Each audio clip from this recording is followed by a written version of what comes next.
Welcome to another episode of Elevate Women in Tech, Breaking Taboos Around Women's Health series. Joining me today is Louisa 𝗦𝗁, menopause coach, trainer, public speaker, campaigner, and women's health advocate. Today, we're going to get real about biological realities that over half of the workforce inevitably face the menopausal transition.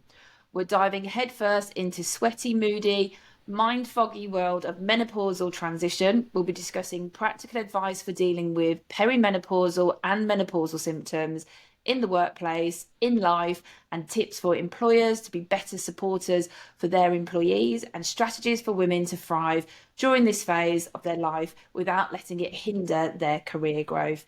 So first up, thanks a lot for joining us today, Louisa. It's an absolute pleasure to have you on board and talking about such an important topic. Oh, thank you for having me. I can talk about this for hours, so I will try not to. Well, I think on that point, I think before we get started, I think it would be great for us to share with our audience who you are and what it is that you actually do on the day-to-day basis. Yeah, yeah, great. So hi, I'm Louisa 𝗦𝗁. I live in Manchester with my family, my stepson and my daughter, my husband, and I'm a menopause coach slash therapist because what I do is slightly more therapeutic than coaching, but I'm also a menopause trainer, so training businesses and organisations on really what on earth menopause is and how it can impact their female employees. And let me just let you know there is many ways that it will affect women, so it won't be the same for everybody. So I'm afraid one size fits all blanket approach isn't really going to cut it. And I also speak a lot, so I do a lot of talks on how we can navigate this particular time in our life, no matter which stage you're in. So I'm quite passionate about making sure that everybody feels informed rather than afraid of what's going to happen. Perfect. And that is exactly what Breaking Taboos series is all around. It's about educating and talking about those topics that we just don't talk about. And like you said, everyone's experience is very different. And hopefully we can jump into some of that today. I think what would be really nice for us to do is to set the scene and start right at the beginning and talk about, what is the actual symptoms, what exactly is the perimenopause and menopause, what's the difference? And yeah, why so many women feel blindsided by these phrases and the experience that they're going to have as their body transitions through that process. Yeah, absolutely. And I think you've really just hit the nail that lots of women are blindsided, and it's because we don't know. We don't know what's happening. So menopause historically has been kind of heralded as this thing that older ladies go through. They get a few hot flushes, they become a bit grumpy, they become a bit pathetic, they may have struggled with their nerves. I don't know if anyone else's gran or grandma used to talk about their nerves. And so women in their 40s don't really think it's going to happen for them yet. They think it's going to be in their 50s. So the truth, actually, Kelly, is that the average woman will experience menopause at about 55. Right. And menopause itself is a one-day event, which is quite new information for lots of people. They don't really know what it is, but it's one day event, and that day marks 12 months since you had a period. So that's what it actually is. And so what happens is that you stop producing estrogen and progesterone in your body, and everything historically looked like it kind of stopped working, and we shriveled up and we were all over the hill and we were all tired, and that was the end of that. However, this new stage that we're going through in our generation is that we've got a lot more language for what actually happens before the menopause day. And that's now being talked about as the perimenopause. And, doctors and health providers know about that. They know it happens before the menopause, but I don't think really it's been documented that it actually happens up to 10 years before the menopause day. So women can start experiencing menopausal symptoms in this 10-year, in this decade, up to a decade before this one day. And the symptoms that most people will be aware of and they'll kind of recognize as a menopause symptom is a hot flush, mood swings, and wonky periods, right? So they either become very light, very short cycles, and so people think that your period kind of just dribbles away and eventually you just don't have one. What we are now understanding that that's not it. That's not the whole picture. That there are up to about 36 recognised symptoms that women can experience. And if you look at them all together, they show quite a alarming picture of what some women can experience. Now, some women will experience one or two. There will be a few who will experience a lot. Yeah. And I think it's something like 10% of women will now leave work because of their symptoms being so debilitating. And because the generation we are a bit faster than the GPs and the GPs training, we are almost more well informed than they are. So what I'm really trying to push through at the minute is that if we know what's happening and we have the list of symptoms and we are tracking it, the GPs can have to catch up. However, what is happening, and I've heard this from many, many people, is that the GPs and the health providers and workplaces and anybody apart from the woman going through it are not up to speed. So they don't, not that they don't recognise it, but they're not kind of really placing that much importance on it. So there are women in their 40s who have probably worked really hard to get to the position they want to be in and are suddenly waking up feeling incompetent because they can't remember anything. Or they're mortified because they have a hot flush in a meeting. And if you've never had a hot flush, it's like someone stuck those hand warmer things down your bra and in your collar and under your armpits. Boiling. It's horrendous. It's really awful. So what I really want to do is kind of really educate women to recognise what the symptoms are so that when it does start happening, they don't think they've got early onset dementia. They don't think that they've become overnight incompetent, and they don't think that they've suddenly become this pathetic, dried up old woman who's over the hill forevermore wearing a cardigan, and so on and so forth. Life is over, and it's so great to hear some of the things, and I'm sure there might be people listening in that might think, my God, this all makes a bit of sense. Because I think when we first spoke, I was talking to you about some of the symptoms. Brain fog for me has been like, well, we had the laugh about the cup scenario. And it's just been one of those things. It's just been hard work, but it was other things. It's the insomnia. And you're like, does this make? And you're like, yeah. And it's like, oh my God, I feel like I'm not going mad anymore. And that's for me at points. And I'm still battling with the doctors to see whether it is that or some other health concerns. But it's that, am I going mad? Is it just me?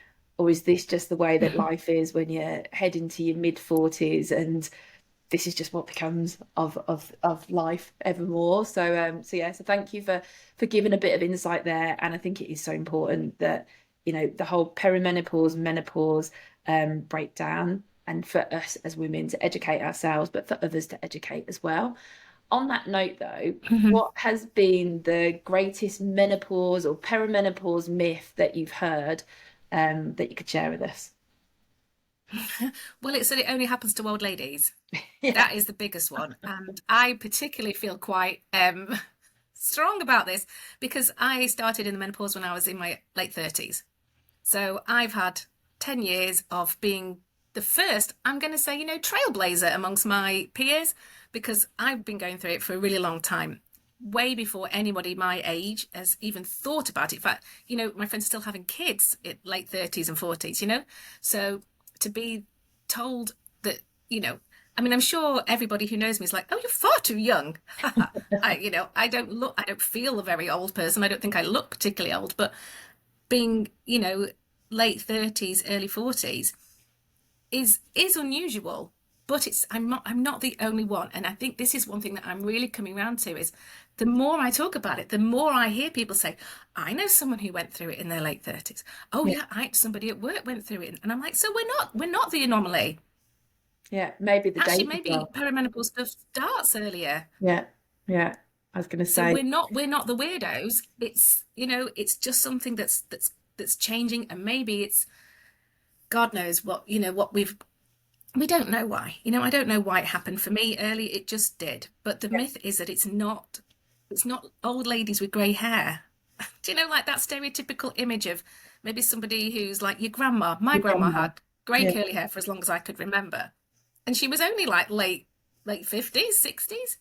So the image is different. And I really want to be as loud as possible that it might well be happening for you, even if you think you're too young. Yeah. And maybe that's one of the taboos as well, the fact that we haven't spoke about it so openly for so long that actually women just got on with it and just got Oh, on with life and mhm. made it work because they weren't this perceived old woman, that the narrative just builds into what the menopause is.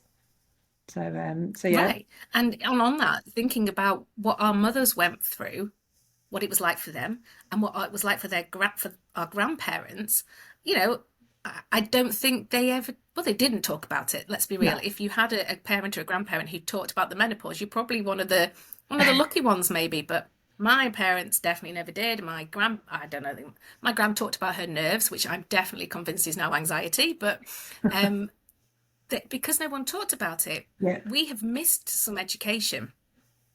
Yeah. So our generation now is the one, yes, we're watching 𝗦𝗵𝘁𝗁𝗲 and feeling a bit feisty and frightening all the GPs by like banging on doors and demanding HRT. 20 years ago, I say 20 years ago, but actually it was the 80s. So longer than that, 40 years ago, the HRT was linked to breast cancer. Yes. Massive scandal Yeah. and terrifying. So a whole generation of our parents missed it Yeah. and therefore just put up with feeling, Suffered in silence. used to being depressed and anxious and tired and so on and so forth. But, we're now moving out of that and we all now know that it doesn't have to be like that. No, I agree. And I think you mentioned some of the common symptoms associated with the perimenopause and menopause. Um, is there anything else that you would put out there that can really affect women's, particularly their performance within the work environment, as to how it hinders and why that 10% is there of people leaving the industry? Yeah, absolutely. Well, you touched on brain fog, which is it Yeah. can be debilitating, and it's not just not being able to remember things, it's actual being able to put together a sentence, forgetting whole chunks of words. I do a whole training program called Brain Fog Bingo, where we actually talk through all the many, many ways that brain fog shows up. So it can be dropping the ball on something at work, Yeah. missing a deadline, forgetting to do something, missing a crucial piece of a relationship context that was in place. It can be turning up to meetings early or late. I once went to a meeting a whole month early because I'd written it in the wrong date in my Yeah. calendar. Like, what? Hilarious now. Completely No. baffling at the time. And also being the brain fog, not being able to, not being us on the ball. And I know that so many of us pride ourselves at being efficient and, we probably worked really hard to get in rooms that we might have had to bang the door down to get in, particularly in tech. I spoke to lots of people who were sometimes the only women in a meeting, Yeah. and those sort of things. So to suddenly feel like you literally have run out of the words, and that's what it looks like. You just sit there going,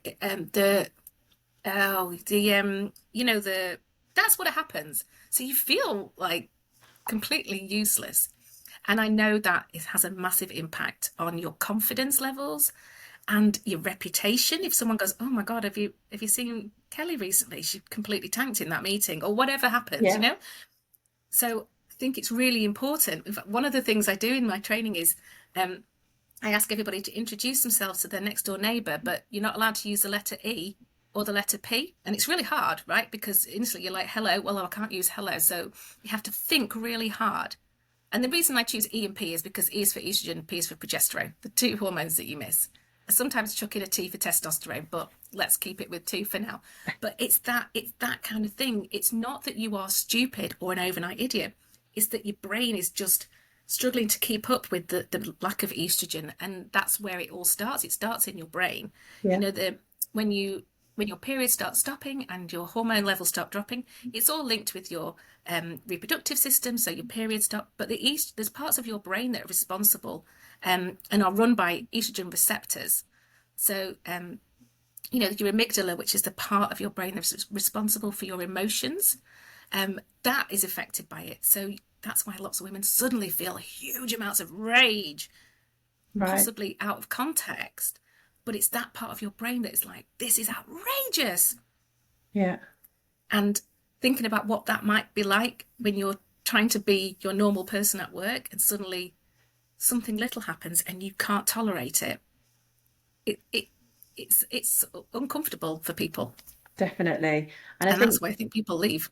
yeah, because they just can't seem to manage it or have that support internally to recognize what they're going Exactly. through and to support them through that hard time. I read a report Absolutely. recently after we connected by Simply Health, and some data that they shared, I think it was from 2023 or it might even be from this year, is that 23% of women going through menopause, the menopause transition, considered resigning due to the impact of the menopause symptoms, and 14% that were Hmm. planning to hand in their notice. So that's where that 10% figure Yeah. then obviously is coming from.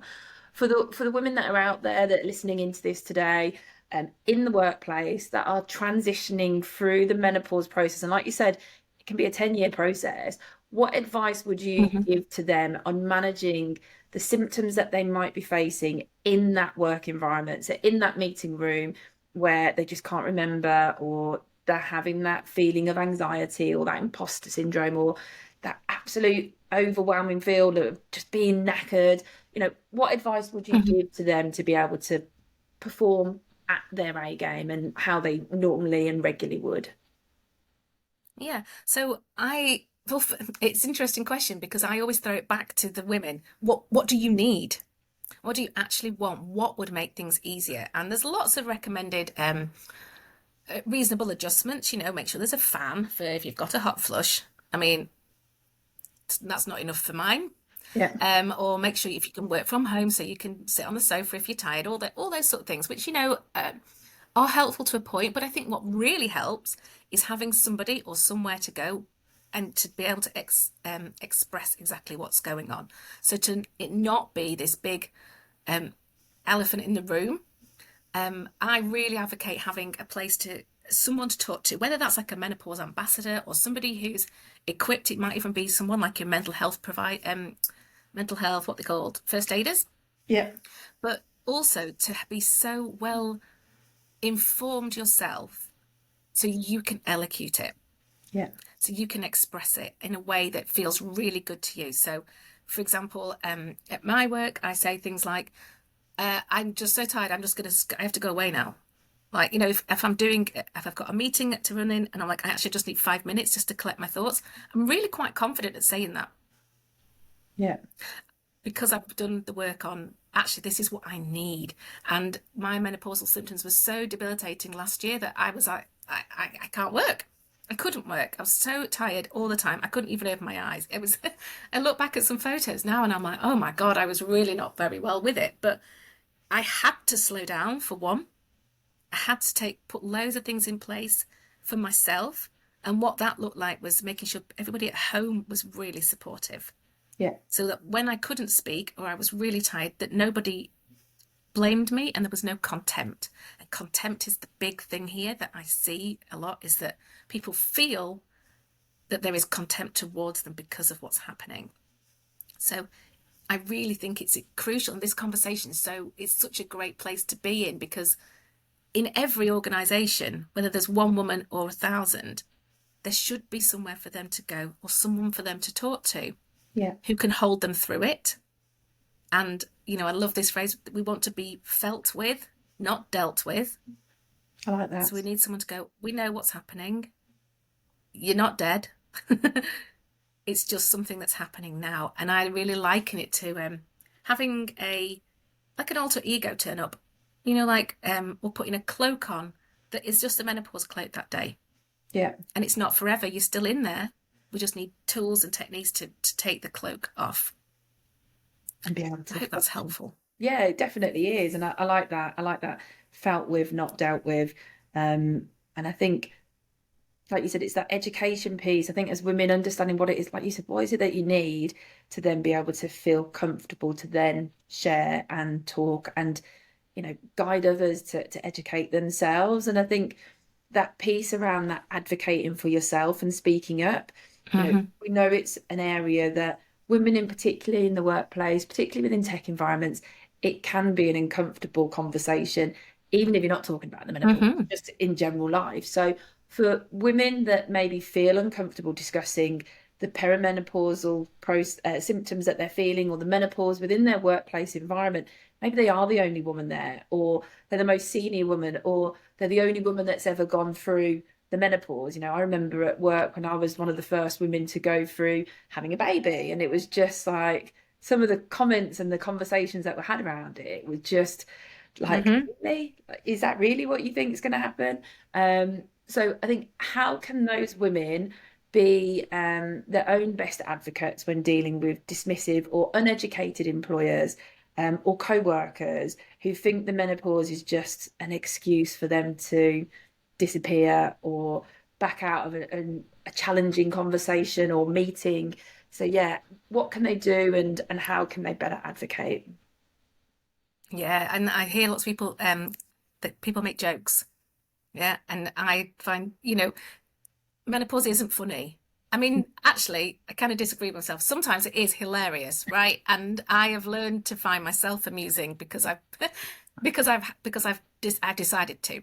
So, what I really teach women is to strengthen their, what I call an inner core. So I'm not going to make anyone do any sit-ups, God no, unless you are so inclined. But your inside emotional core needs to be super strong, so that you're able to have really frank conversations without accepting or receiving any untoward comments, advice, dismissals.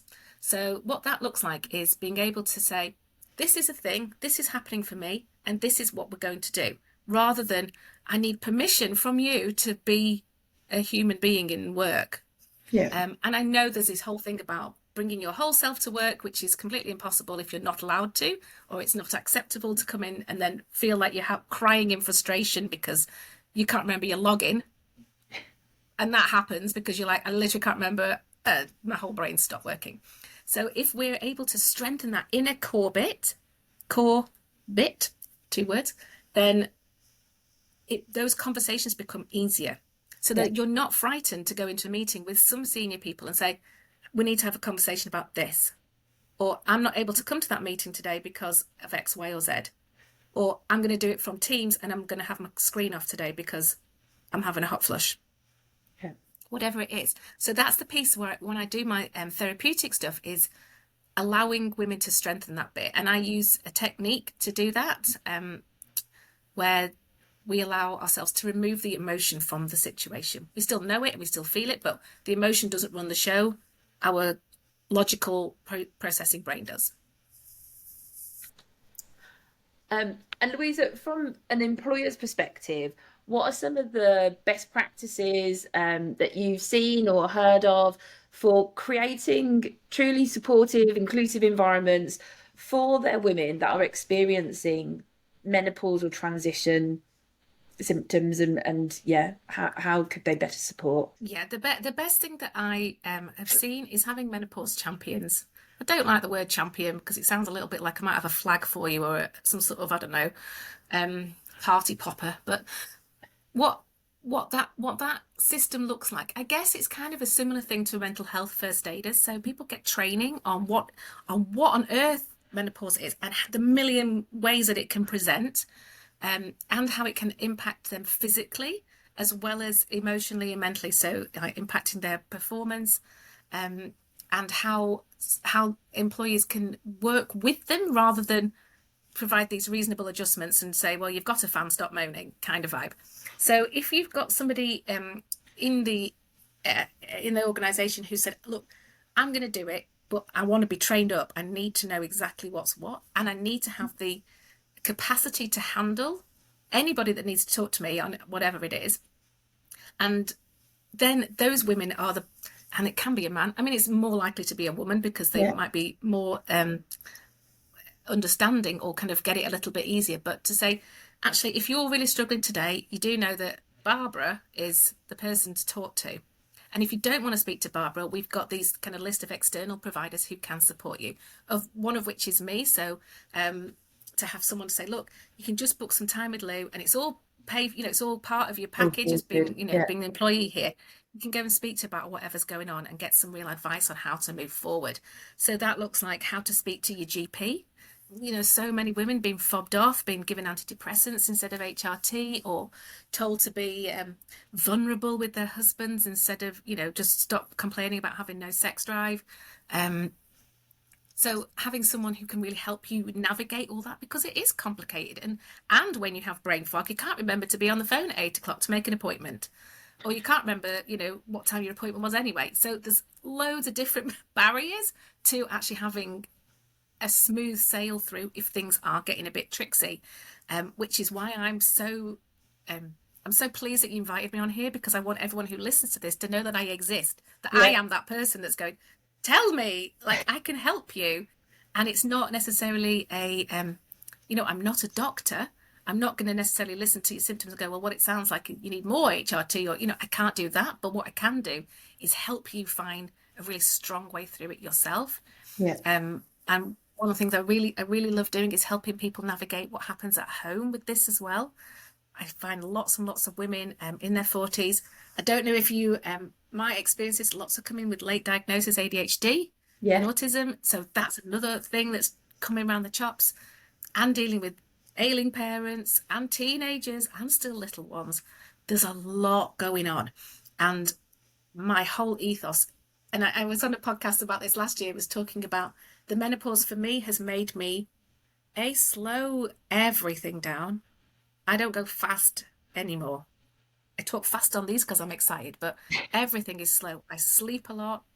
I look after myself. I rest.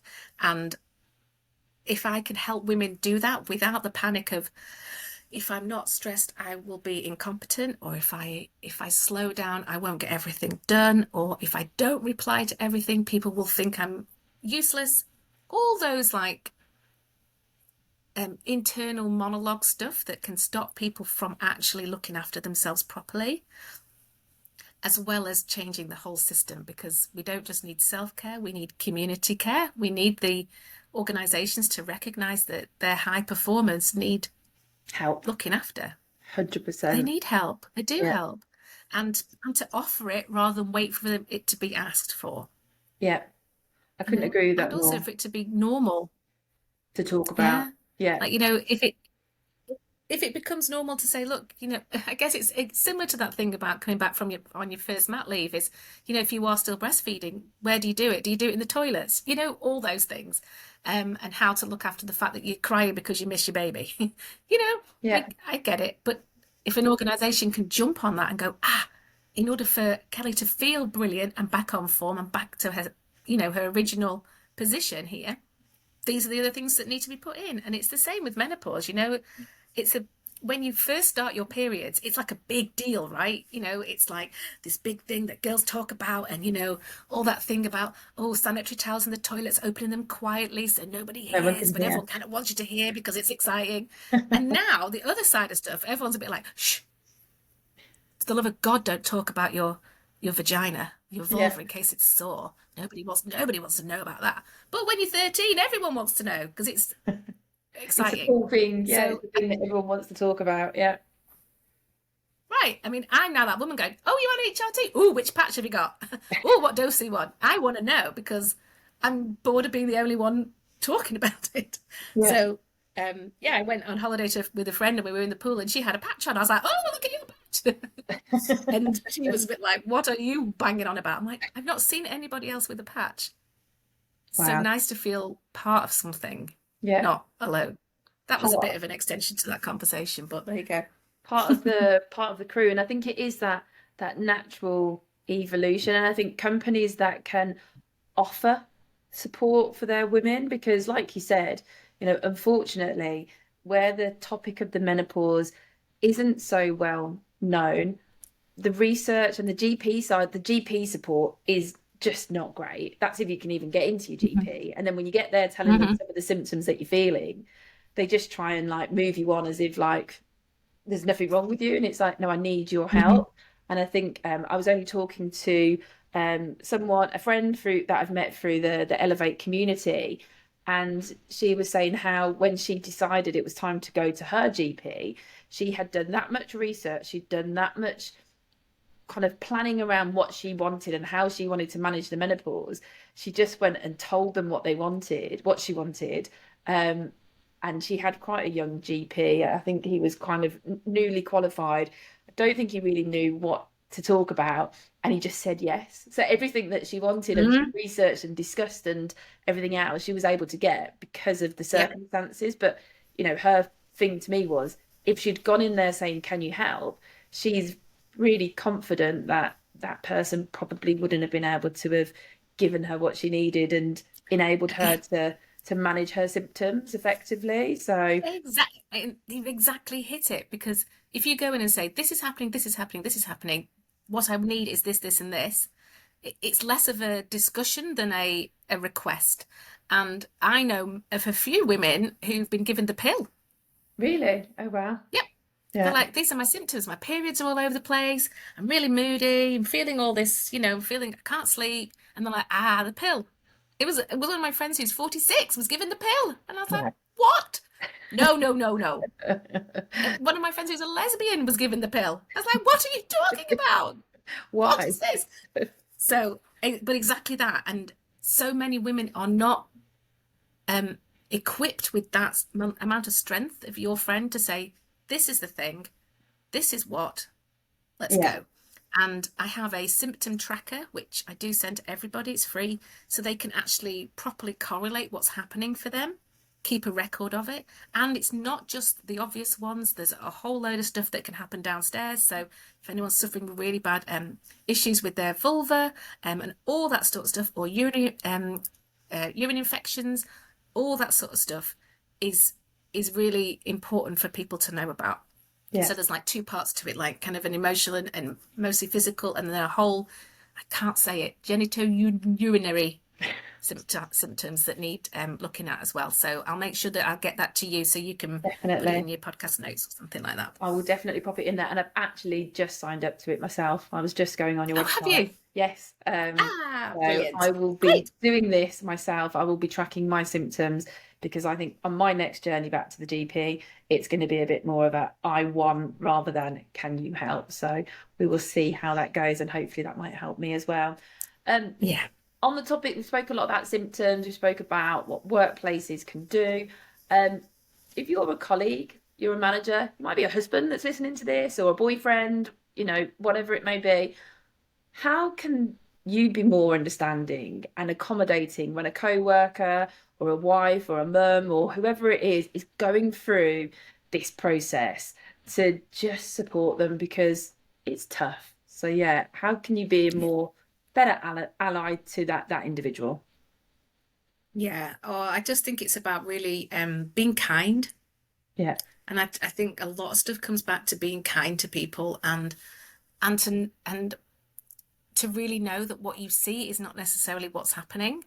So if somebody is being particularly anxious, and anxiety shows up in loads of different ways. So if they're feeling like they can't get out of the house, or they're really indecisive and they're panicking about what seems like quite a small thing.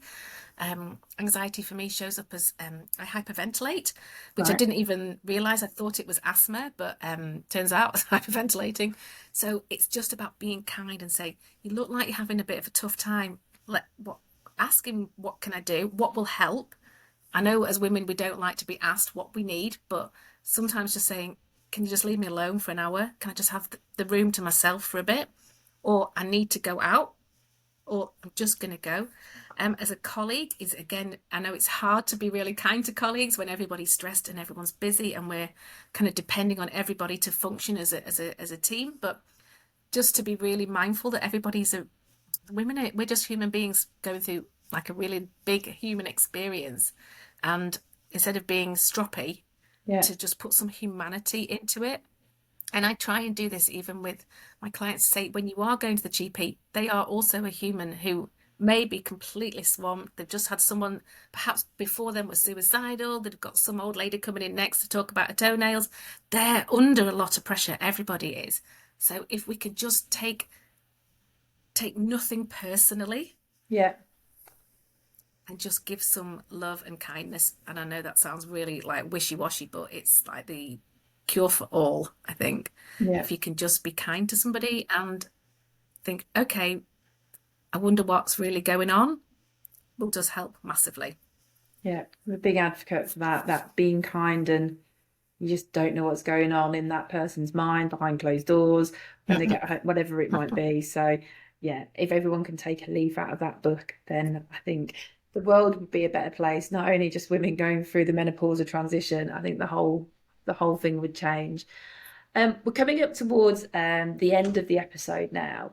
So, in terms of if we was to think about women in tech, and I know you deal with women across all industries and all walks of life, but for women in tech who are in predominantly quite male-dominated rooms and environments that they're in, who might be feeling the menopause or the perimenopausal symptoms, and it's hindering their ability to advance in their careers. Have you got any final practical tips or practical advice to help them overcome these perceived barriers or biases? Yeah, I've got two. Number one is find a gang, like find a group, a mentoring team. Hello, this is yours, right? You come and find your tribe of people who will listen and understand what's happening. So that's the first one. You can't. We're not meant to do stuff on our own by any means. And the second one is to try EFT. So I know I mentioned it before. It's a technique that's based on it's kind of a cousin to acupuncture and talking therapy. And this is what I use with all my clients to help them overcome like emotional. Sometimes it's just stress, sometimes it's distress. And when you're hitting this level of, oh, I don't think I'm good enough anymore, or I think I'm starting to fail, or I don't know how to have these conversations, EFT is an amazing tool which calms your entire nervous system down. It takes the emotion out, it takes the heat out of it, so that you can have a logical and clear thought process in order to move forward. So if it is somebody going, look, I've hit this point in my career where I'm suddenly the only woman everywhere, and I don't feel safe here. It feels very uncomfortable. EFT kind of strengthens that part of you to go, look, no, I deserve to be here. Right. And I'm meant to be here. Rather than, oh God, I'm sorry, something that tipping into the apologetic and coping with the channel the confidence of a mediocre white man, I guess is what we're trying to do here. So boosting your own confidence so that it's not a case of fake it till you make it. Yeah. It's a deep knowing, a deep trust, and this is what tapping does. And I'd love to demonstrate it for you sometime. Like, obviously podcast, not necessarily going to get an idea because it's physical, but basically you tap on about 8 or 9 acupressure points on your body, on your face and your upper body, and you talk about how you feel, which not everybody likes. Not everybody likes to know about their feelings, but you can also do it without talking. So there's don't worry, it covers everybody.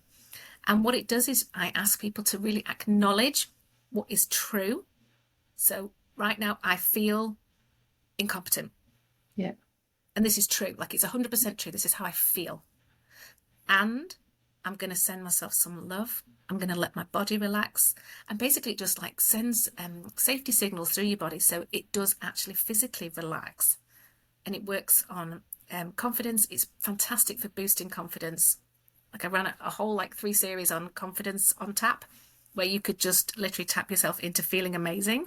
Right. And I had one lady who sent me a message after that, and she said, I have spent my whole life never smiling because I was worried about my teeth. I've just booked in to get braces just by doing tapping. So nothing else changed other than the tapping. Yeah. Phenomenal. And when people have left jobs and they've got jobs and they've changed their entire life based on this really simple technique. So I know you're going to share my details afterwards, but it's a weird technique, but it is phenomenally powerful for changing anything that you want to change about yourself.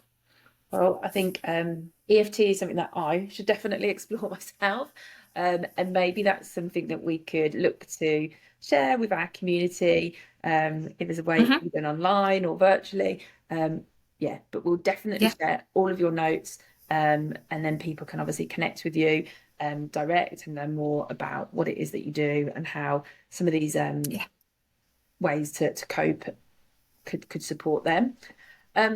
Final thoughts then. So this is the final bit of the episode. So final thoughts on changing the narrative then around menopause and ensuring it's not treated as something shameful or taboo that needs to be hidden away, especially in the professional setting. What do you think that changing narrative should be? It's literally banging on drums. So I am completely unapologetic in how I talk about this. I will quite happily run a whole session talking about vulvas, and I'm not frightened of doing that in any environment. Very happy to do that. And I think having somebody unapologetic and not providing training which is safe and, you know, comfortable for all, I don't want that. I want people to feel like they've been taught it by somebody real, Yeah, who's been through it, who knows everything there is to know about it. And, you know, that's why my trainings for organizations is very much around, this is happening, this is real stuff. This is not tick box in your CPD file, you know, or you know, ticking a menopause policy, providing a list is actually real practical stuff. So that's my kind of overall message, is we just need to talk about it. And if I can gather a whole gang of people who are on my team who are going, I'm talking about it, I'm not frightened of it being seen to be menopausal. yeah. I also want to rewrite the word menopausal because it does sound like cardigans and like, you know, grandmas to me. It does. My whole thing is like, I'm not a midlife woman. I can't bear it. Midlife, oh no, like that sounds like somebody ancient. I'm not. I'm in my 40s. I just totally don't agree with the word term midlife. Yet that is bandied around everywhere. Are you midlife woman struggling? No. Oh, smack him in the face. So that's one thing. We just need to change the word midlife. And then we'll all be fine.